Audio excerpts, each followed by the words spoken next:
name's Megan O'Shea. I'm a grassland ecologist and I'm one of the members of the Cantley Conservation Reserves Committee of Management that helps look after the grasslands in the St Albans area.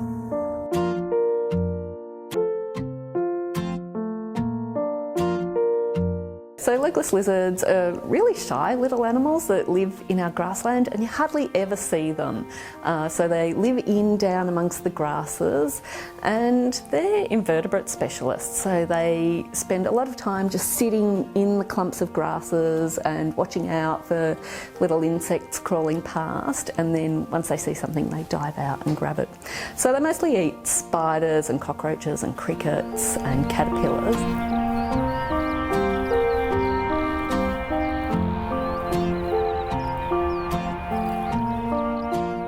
You know, what is the difference between a lizard and a snake?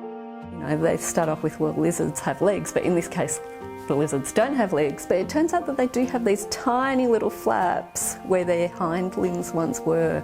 So they are actually most closely related to geckos, and they don't look like geckos at all.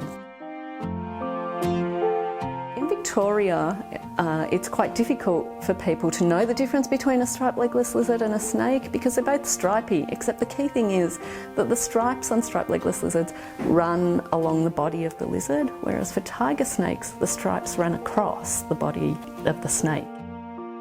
Snakes hiss, striped legless lizards squeak. So animals like tiger snakes eat striped legless lizards. There may be other types of snakes in our grassland that also eat the lizards. We would have birds of prey that may come down and eat the lizards. And then there's introduced animals like cats and foxes that would definitely be in our grasslands, sniffing out striped legless lizards and eating those sadly as well. We know in terms of impacts on the striped legless lizard, really the fundamental issue is loss of habitat. So as we expand our cities and we put in roads and rail and houses and factories and shopping centres, in the west of Melbourne, a lot of that is being built over what was once grassland and sometimes still is really high quality grassland. So there are some management issues as well. We need to actually manage our grasslands. The grasslands that striped legless lizards tend to occur in often have a plant called kangaroo grass in the grassland. That's a native grass. It forms these big tussocks and the lizards can get into the tussocks and they can sit in the sun in the tussock. They blend in very well, so they've got good camouflage to sit in these kangaroo grass tussocks. They can live in the base of the tussocks over winter when they're hibernating. So the kangaroo grass is a really significant grass in our grasslands for this species and for lots of other grassland species as well.